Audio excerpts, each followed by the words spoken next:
Hey guys, my name is Simpzy. How you all doing? Welcome back to some more FIFA 22 career mode here today on the channel. We have season 2 episode 5 of my Arsenal career mode series on Fifers Realism mod. Here today we have the final episode of season 2 where we have a match against Villa and then Bayern Munich in the Champions League final. So here is the team towards the tail end of season 2. Man, the growth rate on some of these players is insane. 89 rated for Izak, Odegaard and Sterling. 87 rated for Sanchez, Barella and Saka and Jose Jimenez. Gabriel 85, Wan-Bissaka and Turney 86 each respectively. This team arguably could be higher rated than Bayern Munich, to be honest. And we've got a decent substitutional bench as well. Alright, so after 37 games in the Premier League, we have mathematically won the Premier League. Yes, Sterling is the top goal scorer with 24. We're 6 points ahead of United, so we've mathematically won, which is absolutely insane. We've gone and done it. But to be fair, United really chased us. Liverpool 3rd, and Manchester City in 4th, Spurs in 5th, Chelsea in 6th. But what I find insane is that you can finish on 91 points and then they just qualify for the Champions League. That's Fifers Realism mod. That is why it's so good. I can't recommend it enough. I'll put it in the description below if you guys like to download it and play along with me. Also, like and subscribe if you haven't already as well, as we get stuck into the final match of the season. Although we don't need to really play this one because we've won, but we want to have the trophy lift over Stevie G. Sterling, looking to cement himself as Arsenal's top goal scorer, running down the wing. Izak with a nice 1-2 pass. Raheem Sterling, Raheem the Dream, inside to Bukayo Saka. Oh my god. If he scored that bicycle kick, that would have been insane to end off the season. Dude. What's going on with Arsenal in real life? It's always so fun rebuilding Arsenal because you can do it. In like Football Manager to FIFA. But dude, the club has fallen so far in real life. Odegaard here now. Back to Renato Sanchez. To Odegaard. And it's a nice 1-2 pass. And we're leading once again against Stevie G's Aston Villa. This season earlier, unfortunately we got knocked out of the Carabao Cup. However, in the last episode we managed to beat Stevie G's Villa. Villa? Yeah, Villa. They're doing actually quite well, Aston Villa. I guess if they moved the club to Spain, they'd recall it Aston Villa. Anyway, yeah, we managed to... What was I saying? Getting distracted because I'm so gassed up that we won the league. Yeah, we won the FA Cup over them 1-0 in the last episode. So, if you want to see that trophy lift, recommend it. So, 8 goals in 37 matches in the league. Not too bad for an attacking midfielder. But he's more of an assist leader. Alright, trophy lift at the Emirates as well, potentially. Second half now, Barella. Odegaard into Izak, and he's dribbled it along the floor. Drilled it low and hard, didn't need to go aerially, and we're 2-0 up against Aston Villa. We could break 100 points. We nearly went invincible this season, but the loss came to Jurgen Klopp's Liverpool late on. 1 loss in our entire league season. And Arsenal are back to winning ways. Alexander Izak scoots the football along the ground with a magnificent goal. What a finish from a world-class player. And Stevie G, fully face scanned and in, is furious. Odegaard back to Barella. Izak to Sanchez. Barella. Oh, go on, Barella. Oh, he's off the post. Oh, but it's... No! I was going to say it's still gone in. It went wide. How has Sanchez missed that one in the 90th? And Odegaard comes off. And Chanoglu comes on. I will go through the signings. Sanchez. But that's it. The full-time whistle is blown. We have won the Premier League. Oh, is there a glitch? Oh, I wanted to see the trophy lift. Yeah, there's no celebrations coming up. Oh, that's annoying. Well, anyway, we face Bayern Munich now in the final of the UEFA Champions League. It's going to be a good one. We beat Liverpool. They beat Atleti. Sevilla to Leipzig to the final. So here is the team. No changes from that last match. Gabriel, Jose Jimenez at the back. Kieran Tierney. We've got Dominic Calvert-Lewin to rotate. 85 rated now. Chanoglu, Pepe, Thomas Partey, Guzens, and Imbabu, and Denier as well. And then there's the reserves list. I will be giving the press conference, but I think our morale and the sort of club harmony and hierarchy is on point. Like, the team morale is quite happy. Regardless of what I say, I don't think we're going to really influence it. So are the boys up for this? They sure are. We can win this trophy like another. Will your last win have the opposition worried? It's all about the result. The lads are in great form. Yeah, so as you can see, regardless of what I say, it's not going to matter because the team has won the Premier League and the FA Cup. That's why I don't do press conferences overly too much. But here we go. Bayern Munich facing Arsenal. It's all to play for here. Oh, you're joking. It's at the London Stadium. It's at West Ham. Okay. I didn't expect that. But anyway, let's get stuck into Bayern Munich. Still a formidable side. European pedigree galore. The best club in Germany. But to be fair, it's been a bit of a theme this series. We've beaten German sides. We beat Dortmund in the group stage. Leipzig in the round of 16. Hopefully Bayern in the final now. Izak. Sterling. Arsenal playing in the red. Bayern in the black. Raheem Sterling puts it on a plate for Izak. And it's Alexander Izak to start off the scoring in the Champions League final with an absolute belter. He has scored a blinding goal here in London at the West Ham Stadium. Look, I feel bad for Bayern. This is a huge home field advantage. We just go around the block from North London to West Ham, and they've had to fly all the way over from Bavaria, the Germans, and Manuel Neuer is still between the two sticks. You'd think that Mike Magner, now 89 rated in goal, shot up in stats, is probably better numerically than Neuer. 8 goals for Izak in the Champions League, though. Let's go, the Gunners. Come on, let's push on the initiative. Let's press on forward and continue on with this good and glorious football we're playing. Izak with the chop, fluffs it up, Saka, and Bayern Munich get it out. They've got Jorginho, Lucas Digne, and Gintner. Terrible by Gintner. Izak's got it. He's on a brace. Blocked. Oh, and he's gotten the follow-up as well. Manuel Neuer having an absolute shocker. And that's the second goal in this match for Izak. Oh my god, what a beauty there. I'm not going to lie. Super unlucky there for Manuel Neuer. Maybe even a bit of a fluff-up in the end. But Alexander Izak scores a brilliant brace. And now my mind is turning to the treble. We could go and do it for the first time at the Gunners, at the Arsenal.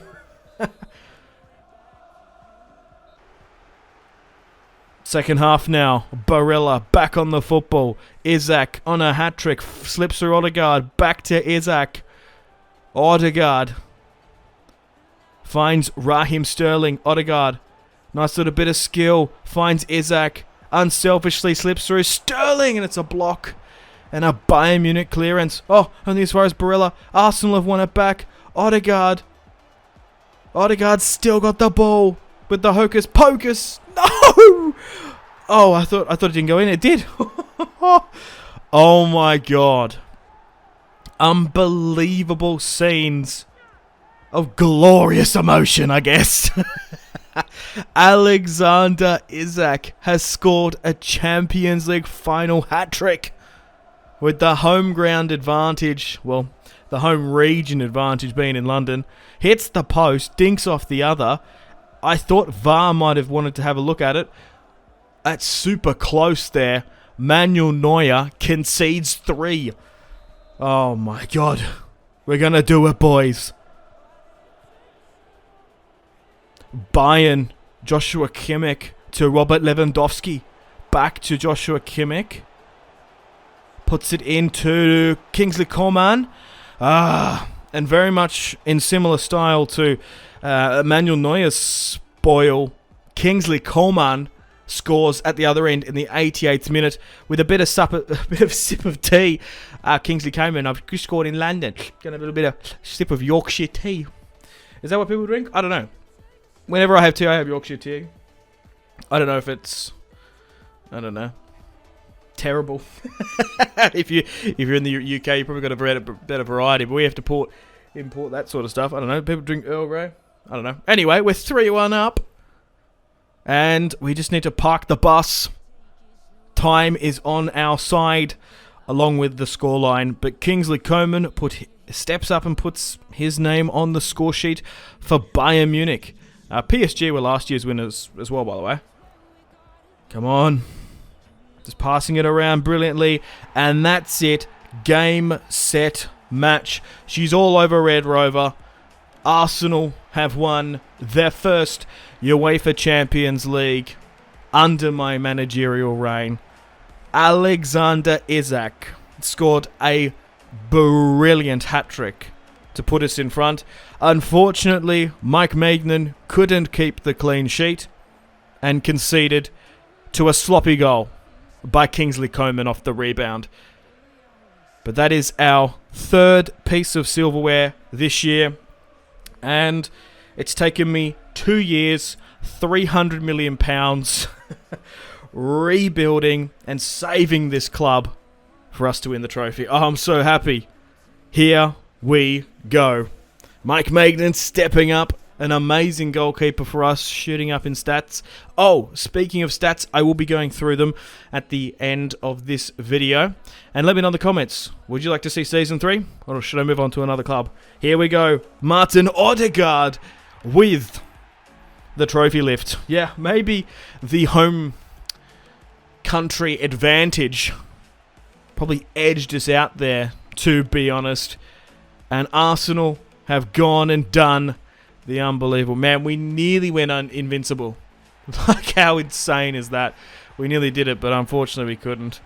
But here is Martin Odegaard lifting the trophy in London at the London Stadium. There's West Ham. Maybe some West Ham supporters watch on, but most of the crowd, you'd imagine, would be Arsenal fans, Gunners, and Gooners through and through. Hey-yo, we're champions, champions. Ole, ole, ole. So, after 2 seasons, we've won 3 trophies. First season, maybe I'm being a bit harsh, but I think it was a failure. Let's be honest, we didn't win any trophies. We did the important step of making the Champions League, but we really got just smashed in the FA Cup, which I'm still disappointed about. Because although we've won the Champions League, it could have been 2 FA Cups and then the Premier League. All our trophies have come in this season.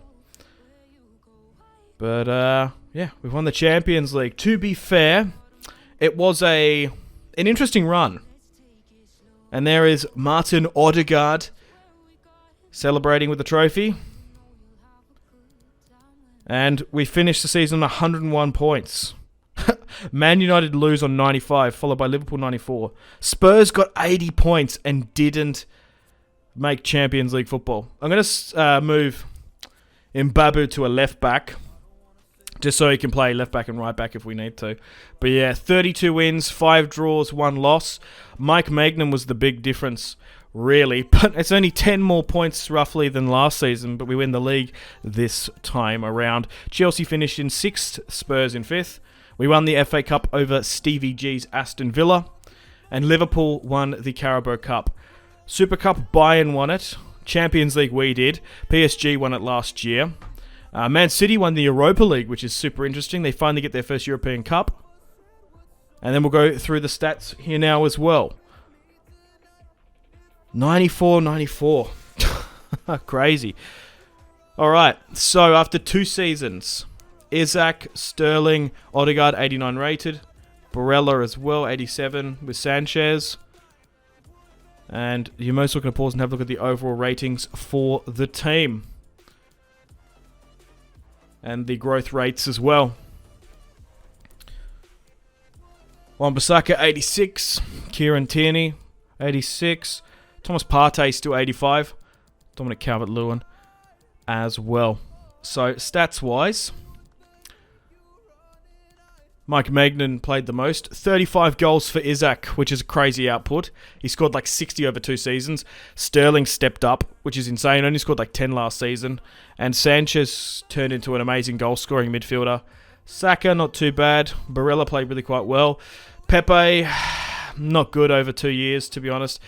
Same with Dominic Calvert-Lewin and Ginoglu. Look, not everyone can be an elite player, to be honest. Guzans was quite good in Season 2. Mbabu had his game time slash, so I understand why he's down the pecking order quite a bit. Martin Odegaard is our most valued player, followed by Alexander Isak and Saka. What else can we have a look at here? Youth Academy. Yeah, the Youth Academies are really realistic in the Realism mod. Like, they take years and years to develop, which is kind of cool. So, after 116 games played, we won 92, drew 10, and only lost 14. We won one league title, being the Premier League this season, one domestic cup as well, the FA Cup, and obviously the Champions League. Our biggest win came against Sheffield, 5-0, and my biggest defeat was actually this season. We didn't have a heavy defeat like last year at all, 3-0. And my record transfer fee was £82 million for Raheem Sterling. So I thought I might go through and give you my opinions on each player that was used for the majority of this series. So Alexander Izak is actually an insane player. I didn't fully comprehend how good he was going to be, to be honest. I haven't played with him in FIFA 22 yet, and he's kind of a joke. Like, he feels, once he gets to this 89 rated, his dribbling, his pace, and particularly his height as well. Just put him on the football, he's like an Erling Haaland. Or like prime Pierre-Emerick Aubameyang. Odegaard's been decent as well. He's 89 rated, which is good. But my only criticism would be he doesn't feel like a De Bruyne. You know what I mean? Like, he's just a little bit short. He's a little bit weaker on the ball. But he's had an amazing season, the captain. Raheem Sterling's been insane. Hit the ground running since joining. In January, in that first season, he was a little bit iffy. Only scored 10 or so goals. But this season, he just sort of ran away with it, scoring 30. Bukayo Saka as well. We had some problems. We were rotating him with Pepe, Martinelli, so he wasn't consistent in that first season. In this second season, he's been great. Sanchez and Barella are actually a really decent pivot. We didn't see too many highlights with Barella, and that's simply because he's more of the Jorginho role in this team. He's spraying the passes. I don't think he even scored a goal from what I can remember. Well, I didn't score a goal with him. Maybe the sim did. But, Sanchez was definitely the better quality player. Like, Sanchez in the midfield is insane. Top 5, if not one of the best. Kieran Tierney as well, playing at left back. Decent going forward. Nothing really too much to say. You sort of... I feel like in FIFA, you tend to play with your forwards and your midfielders more than your defence. Like, once you play the game a lot more. So you do tend not to notice. But yeah, Kieran Tierney, Wan-Bissaka as well, just solid. Gabriel, even though he's 85 rated, I don't know if I genuinely like Gabriel as a centre-back. Like, genuinely, if he didn't have his potential, I don't know if any other career series I would go out and take the initiative to bring in Gabriel. There's just better quality centre-backs. But I did want to try and keep as many Arsenal players as I could with the potential. So him partnering up with Jose Jimenez actually worked quite well. Mike Magnan as well. He shot up in stats at his first season at AC Milan. He was 87. He probably should only been about 84, 85. So that's why his growth rate's gone even more. So definitely our signings were that bought us those titles. There's no way, I think, we would have been able to beat Bayern Munich in the Champions League final with Leno. He was 30 years of age. We sold him on to Chelsea, which was controversial, but we made the right decision in the end, bringing in Mike Magnan. Dominic Calvert-Lewin. Interesting development in the end. I bought Izak and Dominic Calvert-Lewin. They were basically the same rating. Obviously, Izak was a lot more sweatier and pacey, but I gave them both even amount of game time, particularly with those first couple of months. Dominic Calvert-Lewin could have been the Champions League number 9 leading forward, to be honest. But Izak just scored more goals, and his growth rate was more insane.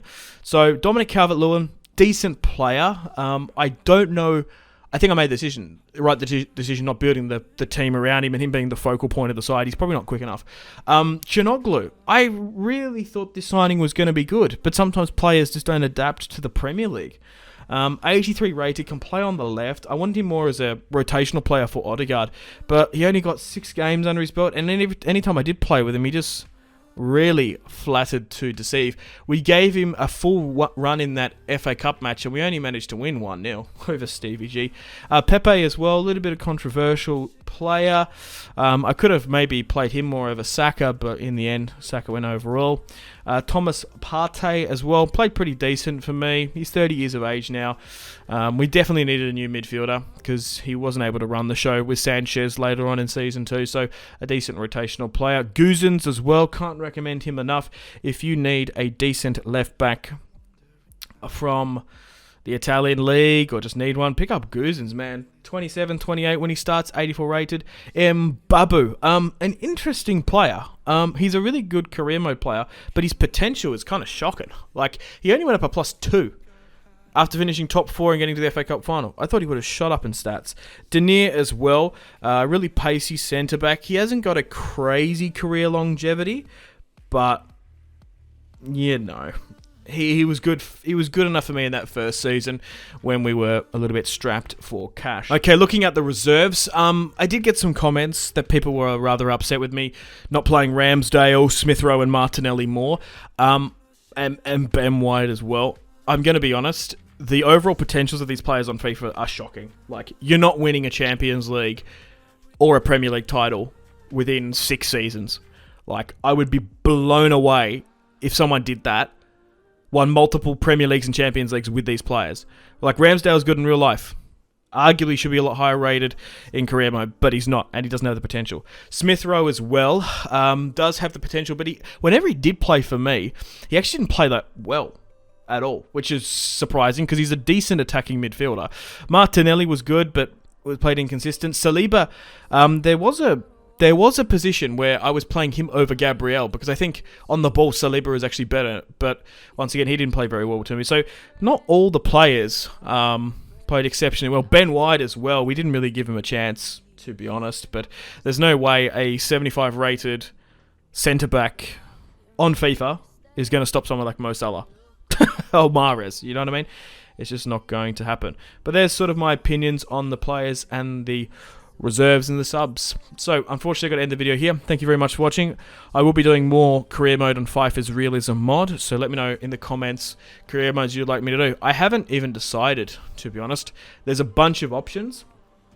Firstly, we could play as Liverpool. It might be too easy, because Liverpool are an amazing established club. The only thing we could change it up maybe is bringing on Liverpool's next generation. Like selling the likes of Mane and Mo Salah and Hendo, and selling the players that are like 29, 30 plus, and that would be kind of cool, like rebuilding Liverpool maybe. Man City, West Ham, still got AC Milan and Inter to play as. Still haven't played as PSG or Atletico Madrid this season, so there's a bunch of career modes I haven't done. Just go check out the catalogue and let me know. Anyway, I've got to play the outro now and say thank you to this month's patrons and channel members, but I hope you've enjoyed this Arsenal career mode series. I've had an absolute blast playing it, and I hope you guys have enjoyed watching it as well. Okay, take care. I'm going to end the video here and play the outro. Goodbye, boys. Take care. Unfortunately, it's time to end the video here. Thank you very much for watching. Check out my social media links in the description below if you'd like to stay connected with me. Gotta say a huge thank you to my patrons and channel members: Victor K, Sebastian C, Jordan K, Caesar L, Brian S, Tal, Liam B, Kyle P, Tom C, and Wyatt P. But thanks guys, my name has been Simpzy, much love from Australia, goodbye.